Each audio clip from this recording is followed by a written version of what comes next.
All right, good morning, good afternoon, greetings everyone. This is Tracy Allen, and I am pleased to bring a special guest today, Yvette Porter-Moore. She's going to be talking about the importance of sharing our stories. She's a genealogist, wonderful friend of mine, and this is all in regards to my upcoming book, You Gotta Go Sometime, 11 Ways to Celebrate Your Life and Not Be a Burden to Your Family.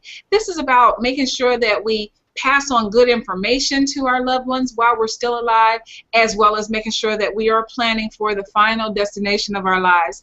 So I introduce to you today Yvette Porter-Moore. Welcome. Hi, Tracy. Thank you for having me on your show today. You are most welcome. I'm awfully happy that you were able to make it and work through all the glitches. Oh, yeah. So Yvette, tell me, what is it that you do?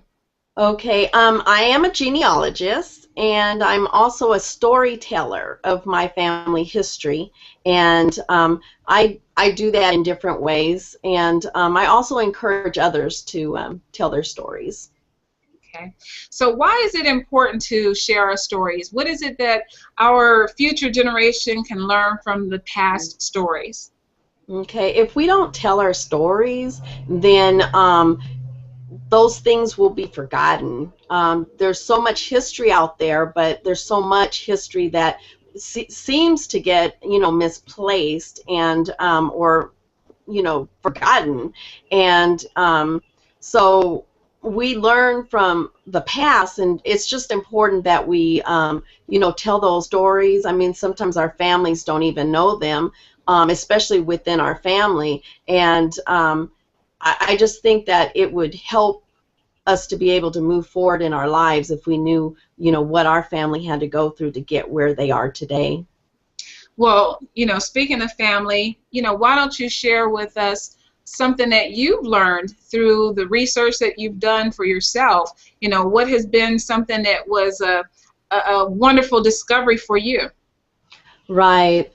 Well, my mother had a journal that she wrote, and there were some things, she talked about that were handed down. There were oral stories about her background, but it was real sketchy. It wasn't fully developed, what happened, to her family members or whatnot. So in the process of reading her stories, I got the idea of getting online and getting on Ancestry and looking at, documents and records and newspaper articles and whatnot.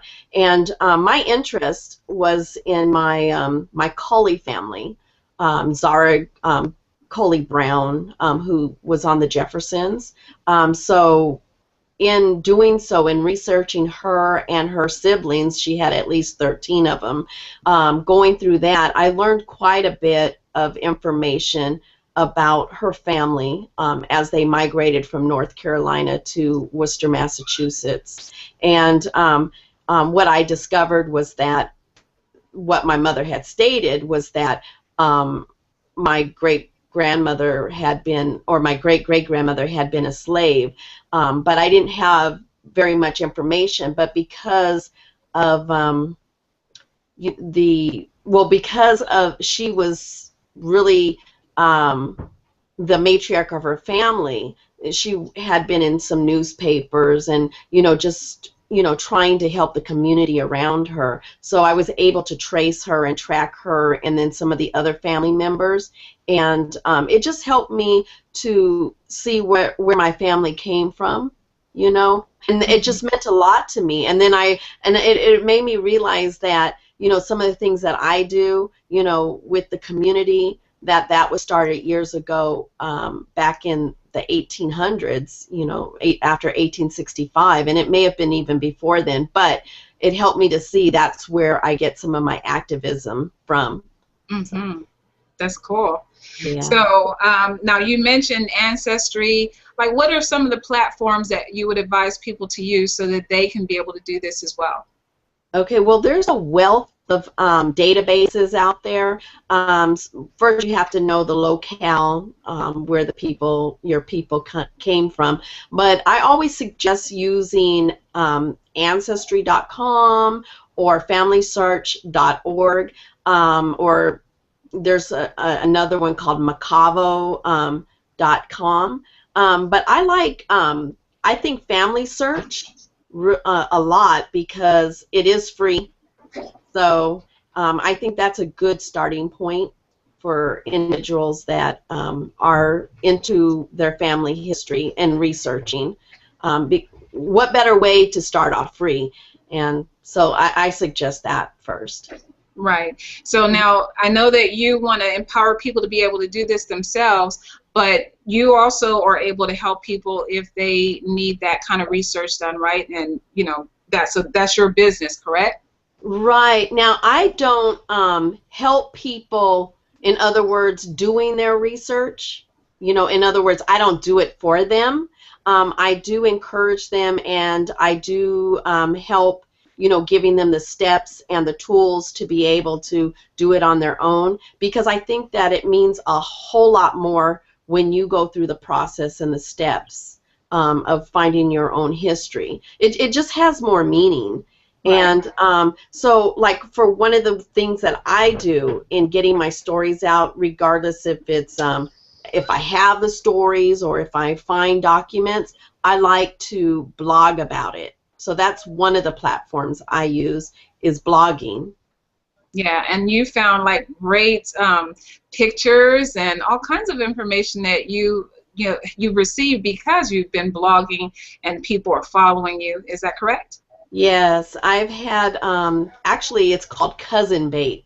I've had cousins that I knew nothing of contacting me, letting me know that, oh, that was my great-great-grandmother, and finding out that we had common ancestors and whatnot.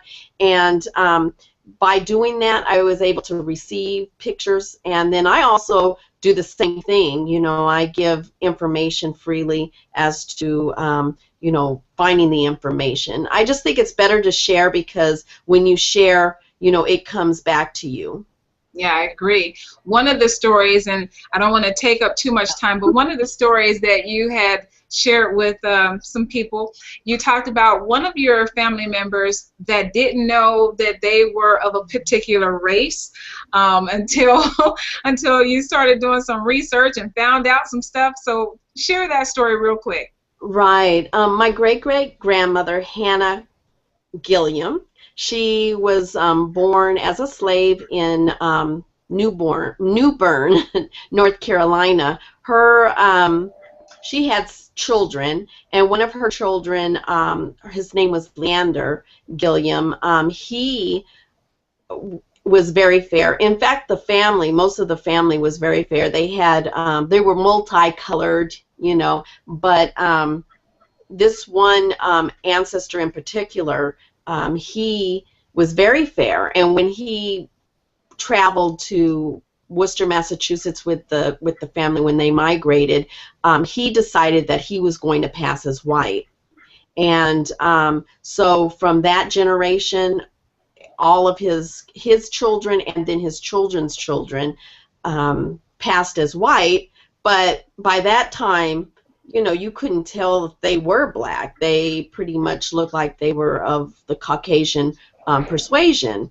And but as I was doing my research and blogging about it, there was a gentleman that contacted me to tell me that he believes that that I was related to his wife. And so in the process, we were connected, and she ended up giving the information to her brother, since she wasn't really into doing family research.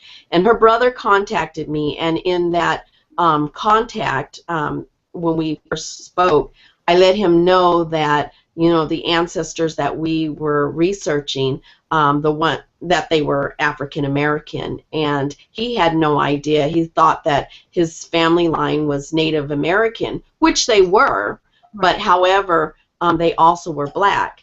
And so you know, he was really surprised. I mean, he's in his 80s, and I'm about to meet him next month for the first time in New York.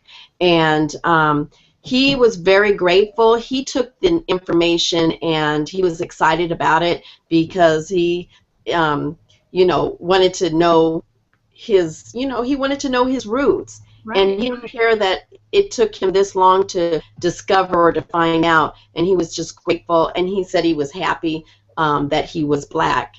And I mean, there's nothing about him that looks black, but that was fine. He embraced, you know, who he discovered who he was. And so, and he's like one of the sweetest people that I've talked to, and I look forward to meeting him. Yeah, I think that's amazing. So now, as far as my book goes, the whole pre-planning, you know, 11 ways to celebrate your life, you know, that's the focus that I'm trying to get through to people is, you know, there's so much of our life that we want to make sure that we pass down to our families. And so what would you suggest for readers of my book? What kind of stories do you feel is really important for them to be able to share with the family? Well, you know what? I think that it's important to share ourselves. So not so much as the ancestors that passed on. I mean, it's good to do an you know, like an overlay, or just kind of a little bit.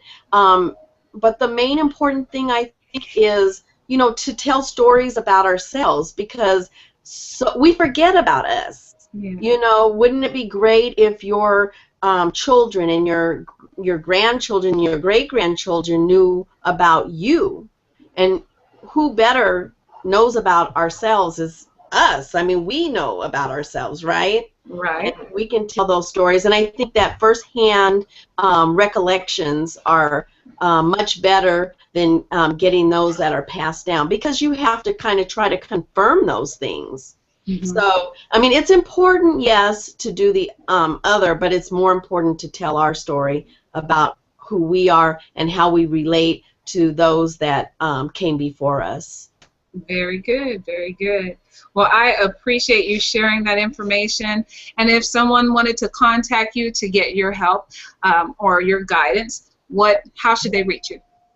They can reach me via email at yporter@cox.net. That's Y and then PORTER @cox.net. That's COX.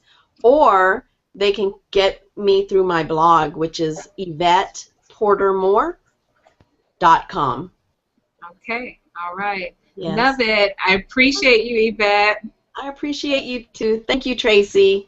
You're quite welcome. So make sure that if you're watching this, connect with her and get some guidance so that you can go ahead and pass down those stories. And hopefully my book, You Gotta Go Sometime, The 11 Ways to Celebrate Your Life and Not Be a Burden to Your Family, will be out by the end of the year, 2014. All right, thanks so much, Yvette, and I'll talk to everyone another time. Bye. All right, bye.